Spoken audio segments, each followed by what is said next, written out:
کہ ناروے میں اس نظام کا نام عمر سسٹم ہے، اور ناروے میں یہ نافذ شدہ سسٹم ہے جس سے وہ استفادہ کر رہے ہیں اور اس کا اقرار کرتے ہیں کہ یہ مسلمانوں کو ورثہ ہے اور ہم محروم ہیں۔ پاکستان کے اندر بے شمار آرگنائزیشنز ہیں جو ایجوکیشن پہ کام کرتی ہیں، لیکن آج بھی 2.5 کروڑ بچہ اسکولوں سے باہر ہے۔ تو نے پوچھی ہے امامت کی حقیقت مجھ سے، حق تجھے میری طرح صاحب اصرار کرے۔ آپ کا ادارہ پریکٹیکلی کیا کر رہا ہے؟ پوری دنیا میں وہ پاکستان صلح کرانے والا ایک فقید المثال ملک وجود میں آیا ہے، لیکن اس کے اپنے معاشرے میں اس کے کروڑوں بچے تعلیم سے محروم ہیں۔ ایسا کیوں ہے؟ وہ تیرے زمانے کا ہے امام برحق جو تجھے حاضر و موجود سے بیزار کرے۔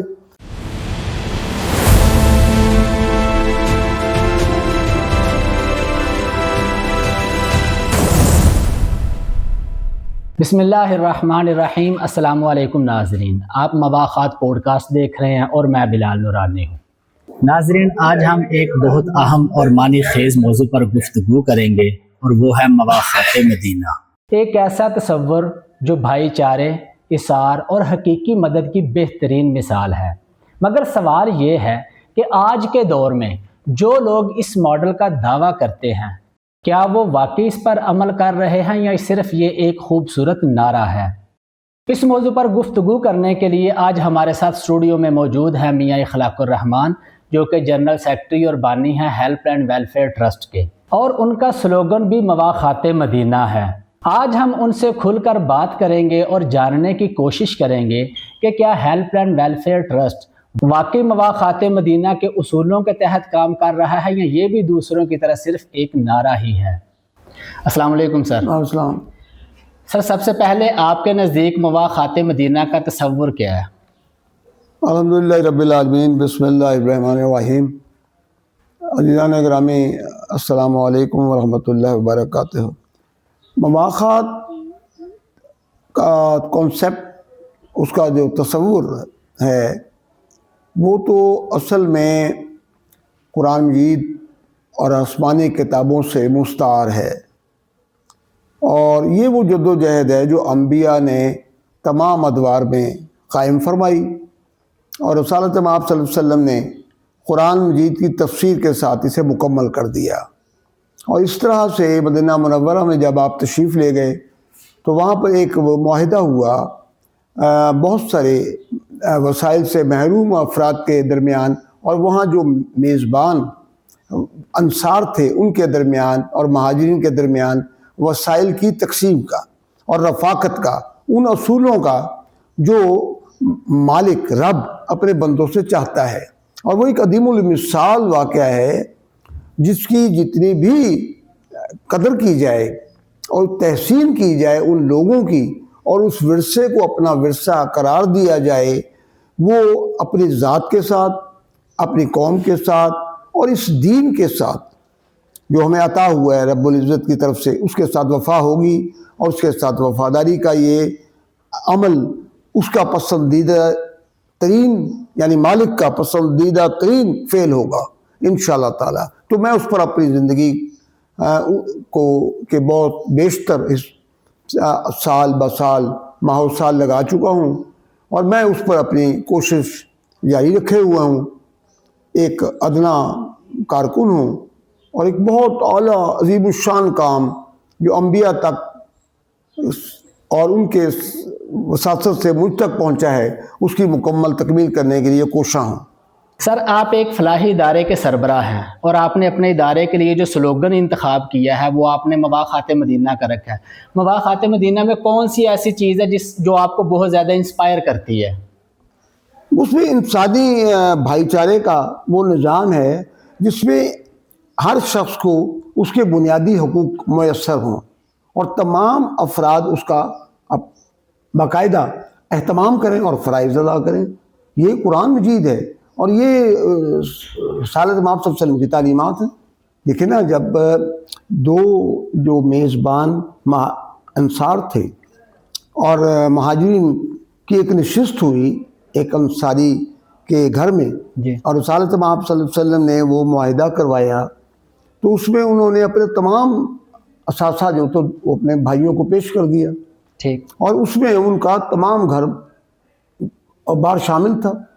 یہ ایک عدیم المثال واقعہ ہے جس سے پھر ایک بنیاد مرصوص ایک ایسا معاشرہ وجود میں آیا جو کہ سیسا پلائی ہوئی دیوار تھا۔ یہ تو آپ کا ایک کنسیپٹ ہے کہ آپ ایسا کریں گے، آپ کا ادارہ پریکٹیکلی کیا کر رہا ہے؟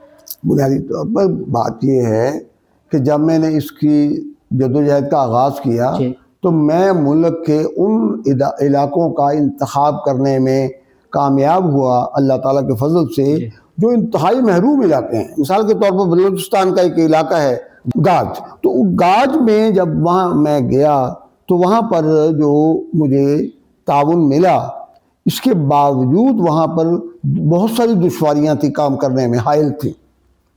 تو اس کا انتخاب پھر ایک ایسا علاقہ مجھے دستیاب ہوا مالک کی مہربانی سے، اس کے کرم سے، جو بالکل لاہور کے مضافات میں ہے، اور وہ رانا ٹاؤن میں ایک قطع اراضی لینے میں کامیاب ہو گیا جو اس کا انعام ہے۔ تو اس پر پھر ہم نے ایک سکول بنایا، اور اس سکول میں ہم نے پچھلے 10 سال میں ایک بہت اعلیٰ درجے کا معاشرہ تعمیر کرنے کے لیے ابتدائی جو اپنی ذاتی صلاحیت کو پہلے قائم کیا، صحیح، اور اس میں ہم آج اس مقام پر ہیں جہاں اس میں بہت زیادہ بنیادی حقوق کی دستیابی ہے، اور وہاں پر جو بچے پڑھ رہے ہیں ان کے والدین کی اور ان کے خاندانوں کی باقاعدہ ہر طرح سے مالی معاونت کی جاتی ہے اور بچوں کو مفت تعلیم دی جاتی ہے۔ یہ مالی معاونت صرف وقتی طور پہ کرتے ہیں، ہر مہینے تھوڑا بہت راشن دے کے گزارا کر لیا، یا ان لوگوں کو اپنے پیروں پہ بھی کھڑا کیا؟ کوئی ایسے کیسز آپ کے سامنے ہیں؟ جی ہاں، اس میں باقاعدہ ان کو ہم نے ریگولر مستقل بنیادوں پر راشن دیا، ٹھیک، یعنی، اور پھر اس کے بعد ان کو کاروبار کے لیے ہم نے رقم فراہم کی، صحیح، اور خاص طور پر ایک بہت قیمتی جو ہے ایک VTC سینٹر ووکیشنل اسکول کا تعمیر کیا۔ صحیح، اس تعمیر میں ہمیں بہت زیادہ وسائل کی دستیابی کے لیے بہت جدوجہد کرنی پڑی، لیکن وہ ایک بہت اعلیٰ درجے کا ایسا ووکیشنل اسکول وجود میں آیا جس سے جیسا لاہور میں اس کے اعلیٰ ترین کوئی بھی ادارہ اس کے ساتھ اس کا مقابلہ کیا جا سکتا ہے۔ یعنی کہ آپ لوگوں کو ہنر سکھا کے خود کفیل کر رہے ہیں؟ جی ہاں، خود کی فکر ہے۔ صحیح ہے۔ اب یہ بتائیے کہ آپ کے سسٹم میں گیو اینڈ ٹیک، یہ جو سسٹم ہے اس کو کیسے آپ امپلیمنٹ کرتے ہیں؟ اس میں بنیادی طور پر جو ایک خاندان ہے جی، اس کے جو تفصیلات معلوم کی جاتی ہیں، صحیح ہے، اور وہ تفصیلات کے لیے ہمارے باقاعدہ فارم ہیں، صحیح، ان فارم میں تمام اطلاعات فراہم کی جاتی ہیں اس خاندان کے متعلق۔ صحیح، اس بچے کو پھر اسکول میں داخلہ دیا جاتا ہے، وہ تعلیم میں جب ہمارے پاس آتا ہے صحیح، تو اس کے والدین کی مدد کا ایک نظام خود بخود وجود میں آ جاتا ہے، جی، کیونکہ وہ بچہ تعلیم حاصل کرنے سے محروم ہی اس لیے ہے کہ اس کے خاندان کے پاس وسائل نہیں ہیں۔ مسائل نہیں، ٹھیک، پہلے آپ ان وسائل کا اہتمام کریں گے تو وہ بچہ پڑھے گا۔ صحیح ہے۔ بعض لوگوں کا خیال جو ہے وہ NGO سیکٹر کے بارے میں بہت نیگیٹیو ہے کہ یہ پیسے لوگوں سے دیتے ہیں، کھا جاتے ہیں، تو یہ صرف نعرے بازی زبانی کلامی باتیں ہوتی ہیں۔ آپ کیسے ثابت کر سکتے ہیں کہ آپ کا ادارہ ان سے مختلف ہے؟ دیکھیں، بات یہ ہے، یہ اپنے رجسٹریشن کے اعتبار سے تو یہ ایک ٹرسٹ ہے، ٹھیک، اسے آپ NGO نہ کہیں۔ صحیح، NGO کے ساتھ جو وابستہ شہرت ہے اس کو ایک طرف رکھیے، ٹھیک، لیکن ہم نے اس کی کبھی بھی شہرت کے لیے کوئی بھی اپنا طریقہ کار اختیار نہیں کیا، اور ہمارے جو سارے امور ہیں وہ ہم اپنی ذات تک اور اپنے کام تک اس کو قائم کرتے ہیں۔ میں اس کی ایک مثال دوں گا آپ کو کہ ہمارا کسی بھی طرح سے روایت سے کوئی تعلق نہیں۔ اب روایت کیا ہے؟ کسی بھی قیادت جو مروجہ آج کے دستور کے مطابق ہے ہم اس سے محروم ہیں۔ صحیح، قیادت کے بعد جماعت ہے، جماعت سے ہمارا کوئی تعلق نہیں، پھر اس کے بعد مسالک ہیں اور سیاست ہے۔ یہ 4 صیغوں سے ہم نے پہلے نجات حاصل کی۔ اس کی وجہ یہ ہے کہ جب تک معاشرے میں توحید اور رسالت کی صحیح تشریح نہیں کی جائے گی اور یہ ثابت نہیں کیا جائے گا کہ مالک کیا چاہتا ہے اور قرآن مجید جو ہے وہ کیا تعلیم دیتا ہے، اس کی مبادیات اور بنیاد فراہم نہیں کی جائے گی، تو وہاں سے کہاں سے مواقعات مدینہ آپ دریافت کر لیں گے۔ اور اس کی میں ایک اور مثال آپ کو دیتا ہوں۔ پاکستان بنا تو اس میں جو درخواست دی گئی اس کا جو عنوان تھا وہ ایک شارح قرآن علامہ اقبال نے تجویز کیا، اور وہ تھا پاکستان کا مطلب کیا، لا الہ الا اللہ۔ پھر ابتلا بڑھ گئی صحیح تو دوسرا نام تجویز کیا گیا، اور اللہ میاں کو جو درخواست دی گئی اس کا عنوان تھا نظام مصطفیٰ۔ جی اور اس سے پہلے روٹی کپڑا اور مکان کا باقاعدہ ایک دور گزر چکا ہے جدوجہد کا۔ پھر نظام مصطفیٰ کے بعد جب ہمیں کامیابی حاصل نہ ہوئی تو جو چوتھا دور آیا، اس دور میں اس کو نظام مصطفیٰ سے تعبیر کیا گیا، جس میں حکمران بھی ہیں اور علماء بھی ہیں۔ پھر بھی کوئی مسئلہ حل نہیں ہوا، اور کوئی ملک میں دودھ اور شہد کی نہریں بہنی شروع نہیں ہوئی۔ تو اب مسئلہ کیا ہے پھر؟ جب ریاست کا ایک بہت بڑی شخصیت اور بہت بڑے علماء مل کے ایک دور میں اس کے ساتھ وفا نہیں کر سکے، جی تو اب میرے جیسا ایک عام کارکن کیسے کام کرے گا؟ یہ ایک بہت بڑا سوال ہے۔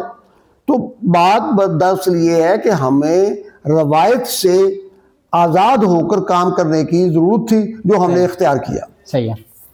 کبھی ایسا ہوا کہ آپ اپنے ہی طے کردہ اصولوں کے خلاف ہو گئے ہوں، آپ اس میں ناکام ہو گئے ہوں، اس کے اوپر امپلیمنٹیشن نہیں کر سکے؟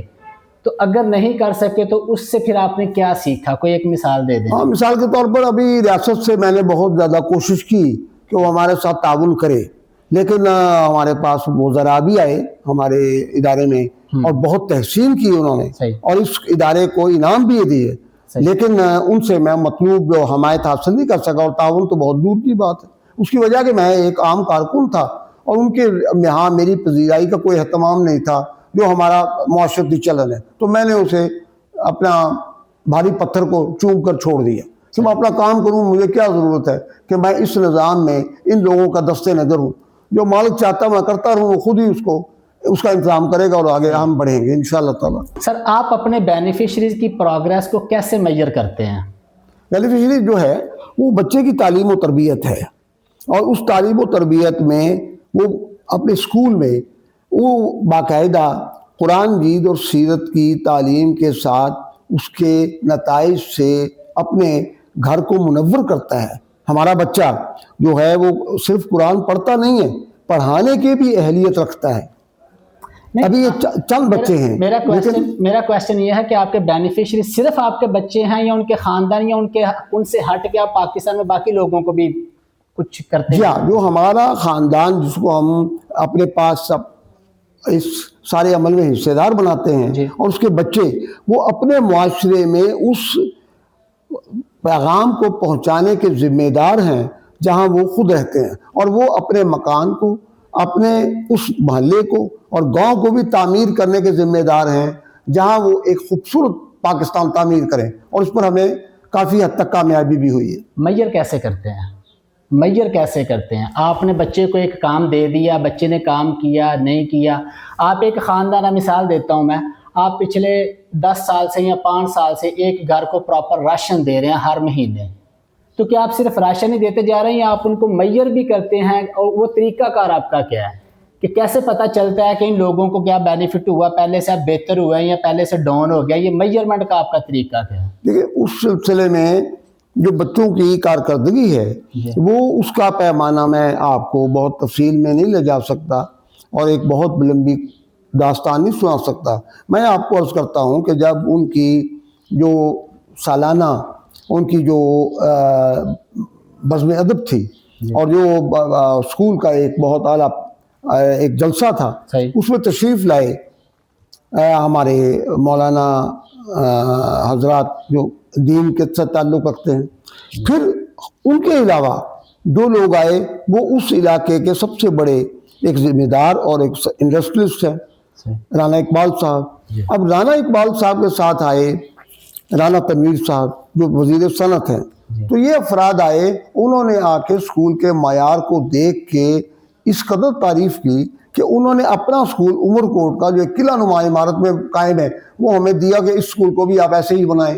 تو ہم نے وہ اسکول لے کے اس پر کام شروع کر دیا، لیکن اس کے لیے کسی بھی طرح کوئی روایت کے مطابق پروپیگنڈا نہیں کیا کامیابیوں کا، اپنے کام سے کام رکھا۔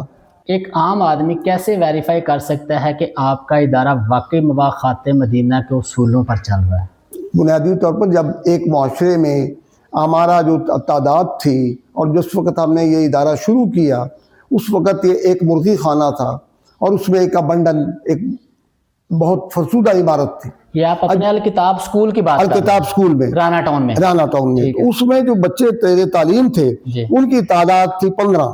ٹھیک. تو ان کو کھانا دیا جاتا تھا, کتابیں دی پڑھائی. آج وہ اسکول میں 1100 بچہ زیر تعلیم ہے, 600 بچہ اور داخل ہونا چاہتا ہے, ہمارے پاس اس کے لیے جگہ نہیں ہے. صحیح. اور اسی اسکول میں آج بچے جو ہیں وہ بہترین لباس میں بہت اعلیٰ اسکول میں پڑھتے ہیں جو کوئی بھی معیاری اسکول ہو سکتا ہے. یہ ہدف حاصل کیا گیا ہے 10 سال کی مدت میں بتدریج, جس کے لیے قطرہ قطرہ دریا ہوا ہے.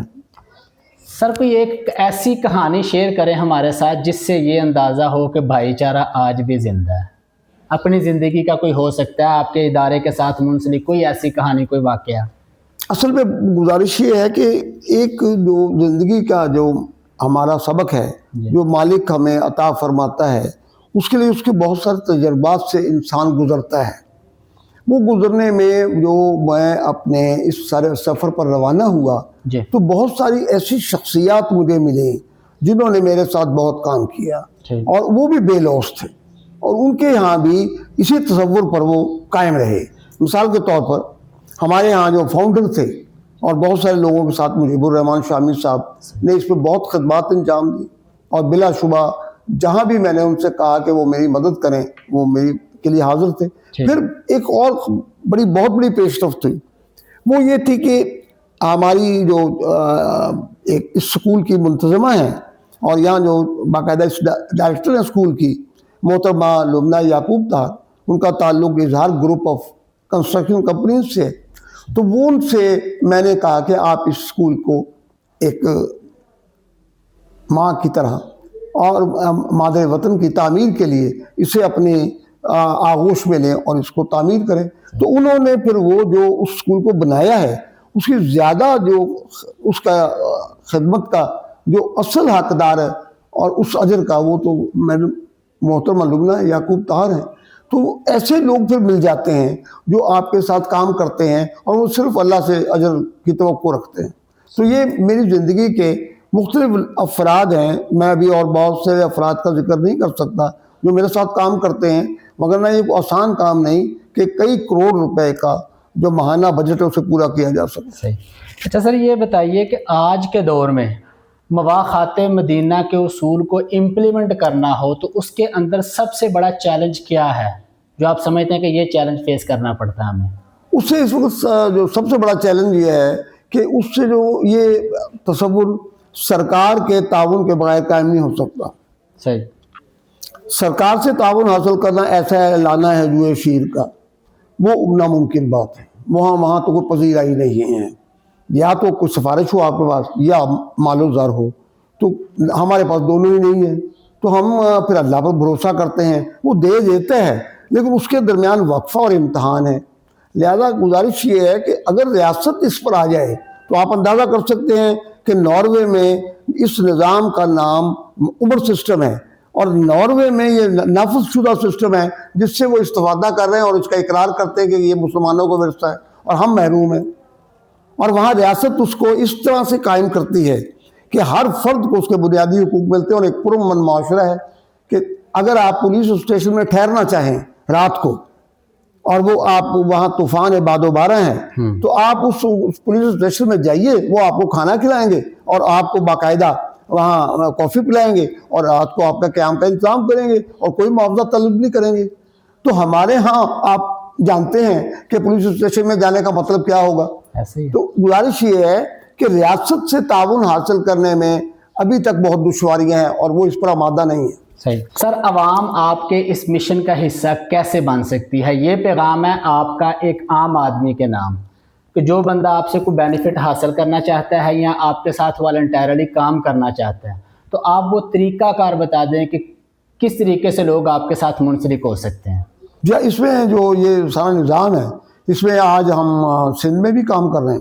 وہاں متعدد ہمارے سرکاری اسکول ہیں اور ان سرکاری اسکولوں میں ہم کام کرتے ہیں.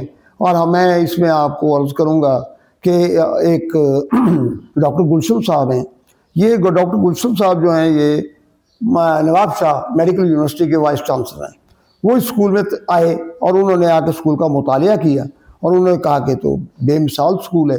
تو وہ نائب ہیں مادام پیجو کے. مادام پیجو وہاں سندھ میں ایک وزیر ہیں, زرداری صاحب کے بہن بھی ہیں, وزیر ہیں. تو ان کا اسکول تھا بے نظیر ہائر سیکنڈری اسکول نواب شاہ. تو انہوں نے مجھے کراچی بلایا اور میرے ساتھ آدھا گھنٹہ گفتگو کی اور مجھے پوچھا کہ یہ کیا کرتے ہیں آپ. تو میں نے جب سب کچھ اسے بتایا تو انہوں نے کہا اپنا اسکول مجھے دیا اور میں نے اڈاپٹ کر کے اب میں اس کے میں خدمت گزار ہوں. لیکن وہاں پر مجھے ڈاکٹر گلشن کی وجہ سے اور مادام پیجو کی وجہ سے کوئی مشکلات درپیش نہیں ہوئی اور میں وہاں اپنا کام کر رہا ہوں. اور وہاں پھر ہم نے 12 اسکولوں کو بحال کیا جو وہاں پر ہیں سندھ میں, مٹھی سے لے کے اور ٹنڈو والا یار تک. اور مٹھی میں ہمارا ایک موبائل کلینک ہے جو گھر جا کے علاج کرتا ہے. لیکن یہی عمل اگر میں آج پنجاب میں کرنا چاہوں تو یہاں مجھے اس کے لیے مطلوب اداکار اور تعاون کے لیے اپنے جو افراد ہیں سرکار سے وہ دستیاب نہیں ہیں.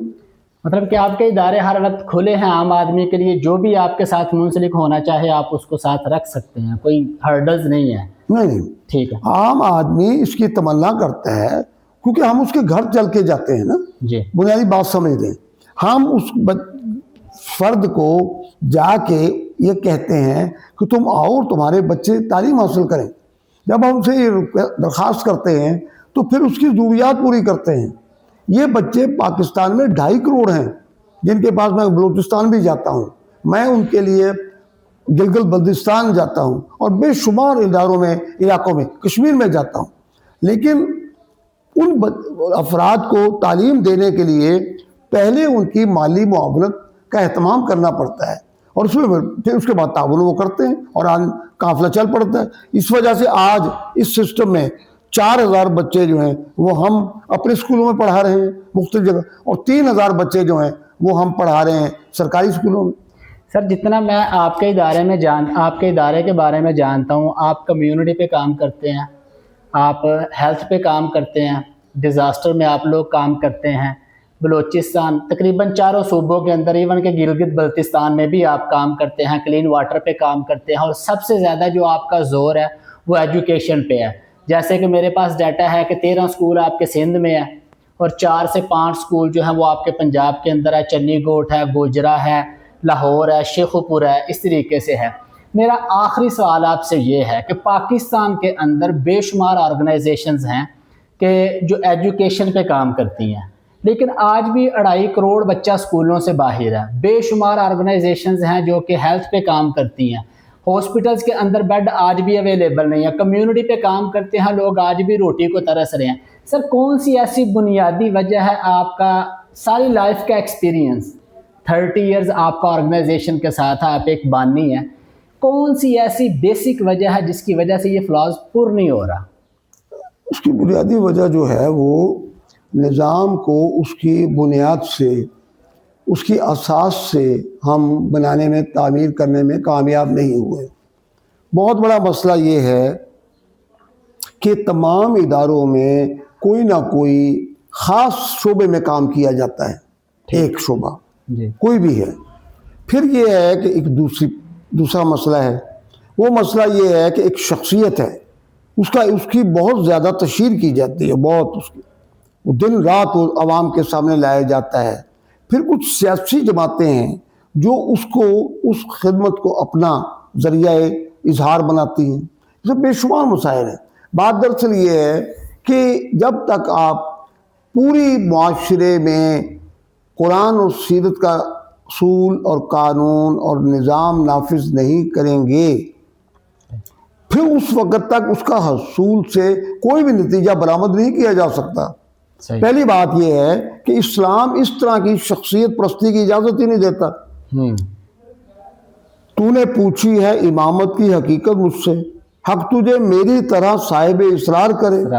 وہ تیرے زمانے کا ہے امام برحق جو تجھے حاضر و موجود سے بیزار کرے. تو اگر تو یہ کیفیت ہے پھر تو میں مبلغ ہوں توحید و رسالت کا, اور میں مالک کا نظام نافذ کرنا چاہتا ہوں، لیکن اگر درمیان میں کئی اس کے بت ہیں اور کئی اس کی ترجیحات ہیں تو نظام بنتا نہیں ہے، وہ ہمارے ذکر میں آ جاتا ہے، ہماری خواہشات میں بستا ہے، لیکن ہم اس سے دور ہوتے چلے جاتے ہیں دن بدن۔ صحیح، اس کی پوری تاریخ ہے جو میں نے عرض کی ہے صحیح، کہ کہاں سے اب چلے ہیں۔ 80 سال میں آج معاشرے میں پاکستان کو بہت کامیابیاں ملی ہیں، جس پر جتنا فخر کیا جائے کم ہے، جس میں جوہری توانائی ہے، اور حال ہی کی جو کامیابی ہے وہ پوری دنیا میں وہ پاکستان صلح کرانے والا ایک فقید المثال ایک ملک وجود میں آیا ہے، لیکن اس کے اپنے معاشرے میں اس کے کروڑوں بچے تعلیم سے محروم ہیں۔ ایسا کیوں ہے؟ کیا یہاں جو بڑے بڑے محل ہیں اور بہت بڑی بڑی جو سواریاں ہیں چمک دمک کے ساتھ، اور ان کے پاس جو ان کے اخراجات ہیں اس کی جو تفصیل ہے اس میں جائیں تو ہوش ربا، ایک طلسم ہوش ربا آپ کے سامنے آئے گا کہ ایک سواری یہاں سے اسلام آباد کا سفر کرتی ہے تو اس کے انرجی جو فیول ہے اس کا اخراجات، تم مجھ سے بات کیجئے، میں بتاؤں آپ کو کہ آپ کے بچے کیوں نہیں پڑھتے، اور میں آپ کو یہ بتاؤں کہ ان کو روٹی کیوں نہیں ملتی۔ اس کی وجہ یہ ہے کہ جس ریستوران میں یہ اکابرین ملت کھانا کھاتے ہیں اس کی قیمت پر کبھی آپ نے توجہ دی ہے؟ کیا قیمت ہے اس کی؟ میں آپ کو بتاتا ہوں کیا قیمت ہے، لاکھوں میں کھاتے ہیں۔ تو اب میں ایک واقعہ بتاتا ہوں آپ کو۔ جی، حضرت عمر رضی اللہ تعالیٰ عنہ کھانا کھا رہے تھے اور وہ زیتون میں روٹی ڈبو کر مسجد نبوی میں تناول فرما رہے تھے، تو ایک بدو آیا، اس نے خلیفہ نے کہا، امیر المومنین نے، کہ آؤ کھانا کھا لو۔ اب وہ بے صبری سے باقاعدہ اس زیتون کے تیل کو اور روٹی کو کھانے میں بہت تیزی سے مشغول ہو گیا۔ تو حضرت عمر نے کہا کہ بھئی یہ تم اتنی بے صبری سے کیوں کھا رہے ہو، یہ تو کھانا کافی ہے۔ اس نے کہا تم یہاں امیر المومنین ہو اور میرے علاقے میں قحط پڑا ہوا ہے اور تم اس سے بے نیاز ہو، اور یہاں تمہیں بیٹھ کے یہ کھانا کھا رہے ہو، تم پتہ ہے اس بات کا؟ اب حضرت عمر، اچھا کہاں؟ وہ ان کو یہ فلاں جگہ۔ حضرت عمر نے کہا جب تک اس علاقے میں قحط ختم نہیں ہوگا، ہر فرد کو کھانا نہیں ملے گا، میں خالی روٹی کھاؤں گا اور زیتون نہیں کھاؤں گا۔ پھر اس کے بعد وہ خالی روٹی کھاتے رہے۔ اب ناروے میں حضرت عمر کا نظام نافذ ہو چکا ہے اور ہم اس سے محروم ہو چکے ہیں۔ ناظرین، اگر آپ کو ہماری یہ گفتگو پسند آئی تو ہماری ویڈیو کو لائک کریں، شیئر کریں اور ہمارے چینل کو سبسکرائب کرنا نہ بھولیے گا، تاکہ آنے والی جو با مقصد ویڈیوز ہیں وہ آپ تک پہنچتی رہیں۔ آپ کمنٹ باکس میں جا کر اپنی رائے سے آگاہ بھی کر سکتے ہیں، انشاءاللہ آپ کی جو رائے ہوگی وہ ہمارے لیے مقدم ہوگی۔ اسی کے ساتھ بلال نورانی کو دیجیے اجازت، اللہ حافظ۔